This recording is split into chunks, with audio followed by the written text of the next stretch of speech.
kung sinasadya nila na ayaw intindihin o talagang bobo lang talaga yung nasa administrasyon. I'd likely lean doon sa latter kasi sa lahat ng mga desisyon nila lately.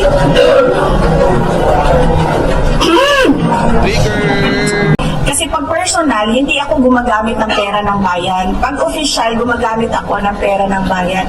Hindi ibig sabihin na personal na lakad yan ay holiday o pamamasyal yan.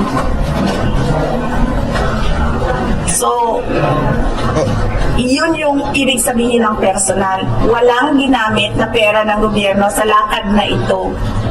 Okay po, nakita po natin kung paano po sumagot ang Vice Presidente. Napaka-emosyonal.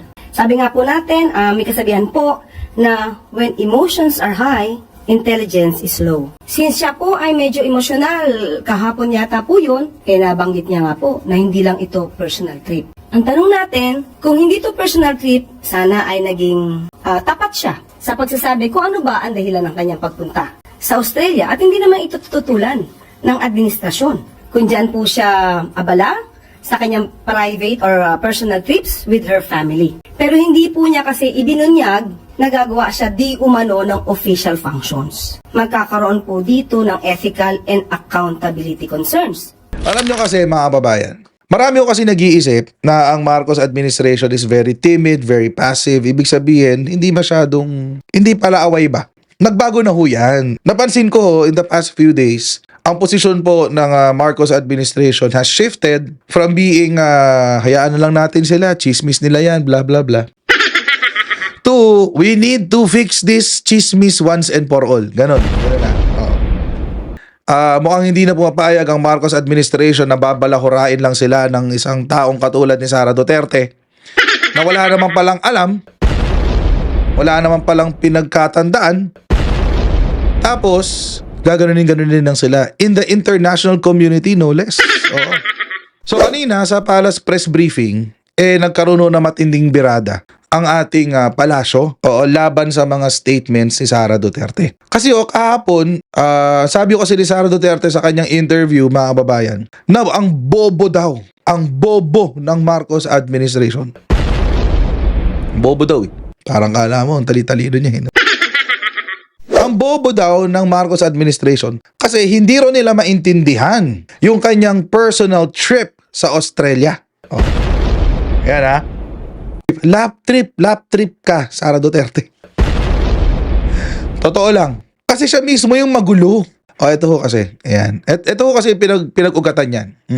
Sara Duterte on Australia personal trip. Clearly, I'm not on holiday. Ayan. I do not like traveling at all except for holidays and clearly I am not on holiday for this trip. Hindi rin siya nagbabakasyon, sabi niya. Personal trip pero hindi bakasyon, okay? So kung hindi ka nagbabakasyon, hindi nagtatrabaho ka. Alam niyo mga kababayan, ganun lang naman kasi kasimple yun. Wag na ho natin i-complicate ang sitwasyon. Personal trip, ibig sabihin, bakasyon. Personal nga Ibig sabihin, hindi related sa trabaho, hindi related sa negosyo, personal trip. Ngayon, eto si Sara Duterte, mukhang nalilito siya dun sa dalawa. Hindi ko alam kung nilulusot lang ba yung sarili niya. Hindi niya kasi sinasagot yung tanong ng rekta. Nasaan ka ba? Ano bang ginagawa mo? Personal trip ba yan? O official business? Or are you doing an official function? Kasi mga kababayan, kung personal trip yan, at wala kang ginagawang official function, wala kang ginagawa na related sa opisina ng Vice Presidente, di walang problema. Di personal mo yan, bahala ka, personal mo na gastos yan. I am here to discuss with the Filipino community on ways forward for our country. And of course, how we can push the administration to do more for our country. Okay, so ibig sabihin, you are now representing the office of the Vice President. Hindi ba? Ganun lang naman kasi kasimple yun. Nire-representa mo ba ang sarili mo? O ang opisina ng Vice Presidente? Kapag ang sarili mo, di personal trip yan. Kapag ang opisina ng Vice Presidente, di that's an official function of the Vice President. Ganun lang naman kasimple yun. Bakit ba nililito? Ba't hindi maisagot ng rekta? Tingnan nyo naman yung napakawalang kwentang sagot nitong Sara Duterte na to. Alam mo kasi, hindi kasi nila naiintindihan, sorry Hindi ko alam kung sinasadya nila na ayaw intindihin o talagang bobo lang talaga yung nasa administrasyon. I'd likely lean doon sa latter kasi sa lahat ng mga desisyon nila lately,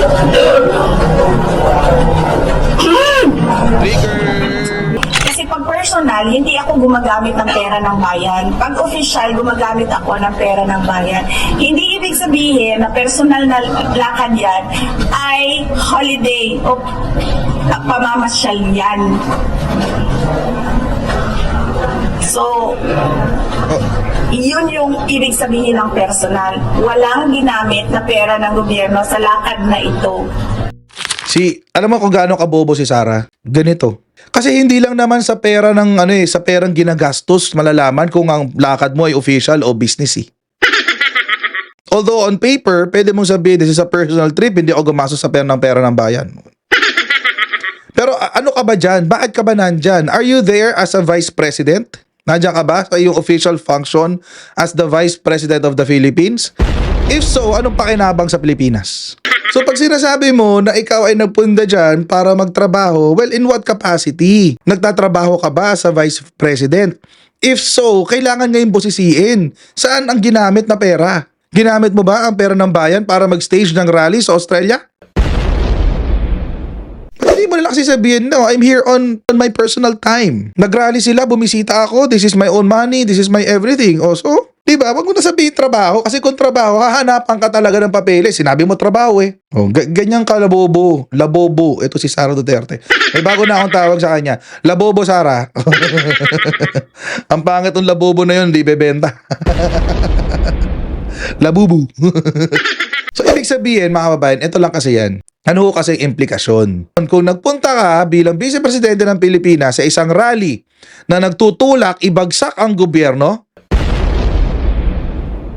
ibig sabihin, you're working against the interest of the Philippine government. Therefore, you should be more responsible. Hindi ka talaga deserve maging Vice Presidente. You should be impeached. May sagot po siya sa statement ng Palacio on her overseas trips. Hindi niya raw po alam kung hindi niyo lang naiintindihan or, and I quote, bobo lang talaga yung administrasyon. She also confirmed that her trips are indeed personal but that she never used any government money. Okay po, nakita po natin kung paano po sumagot ang Vice Presidente. Napaka-emosyonal. Sabi nga po natin, may kasabihan po na when emotions are high, intelligence is low. Never speak out of anger. Dahil maliwanag po sa ulat na personal trip ang ginawa po niya. At hindi natin kino-question. Ang sabi po natin noong nakaraan ay it's her choice. Kung dyan po siya abala sa kanyang private or personal trips with her family. Pero hindi po niya kasi ibinunyag na gagawa siya di umano ng official functions. Magkakaroon po dito ng ethical and accountability concerns. Since siya po ay medyo emosyonal, kahapon yata po yun, nabanggit niya nga po na hindi lang ito personal trip. Ang tanong natin, kung hindi to personal trip, sana ay naging tapat siya sa pagsasabi kung ano ba ang dahilan ng kanyang pagpunta sa Australia at hindi naman ito tututulan ng administrasyon. Ginamit niya ang OVP Facebook. Ito ay parte ng gobyerno pero pang personal trip. So, magkakaroon po talaga ng confusion, conflict of interest. At ngayon, na inamin niya, sinabi niya na siya nagtatrabaho bilang Vice Presidente, lumabas siya ng bansa, kailangan na po siyang mag-ulat sa bayan. Ano Correct. ang ginawa niya sa Australia? Ano ang naging resulta ng kanyang official function sa pagganap sa kanyang official functions True. sa Australia? At kailangan din niya pong iulat sa taong bayan kung sino yung mga kasama niya at kung lahat ba ng kasama niya ay pinondohan lamang niya. So dapat may result po na maganda sa bansa yung kanyang paglakbay o kanyang mga paglalakbay sa iba't ibang bansa. Bayan o sarili. Tanong yan ni General Luna. Hindi, China daw. Yusek, may tanong lang ako, Yusek. Bakit si Sarah parang consistent na low? Consistent na low ang intelligence. Kahit hindi siya galit, low intelligence niya. Wala lang. Hindi raw siya personal, hindi raw siya business trip. It is bad trip. Bad trip na lang siya, guys. Personal trip noon, naging business trip, ngayon bad trip na lang siya.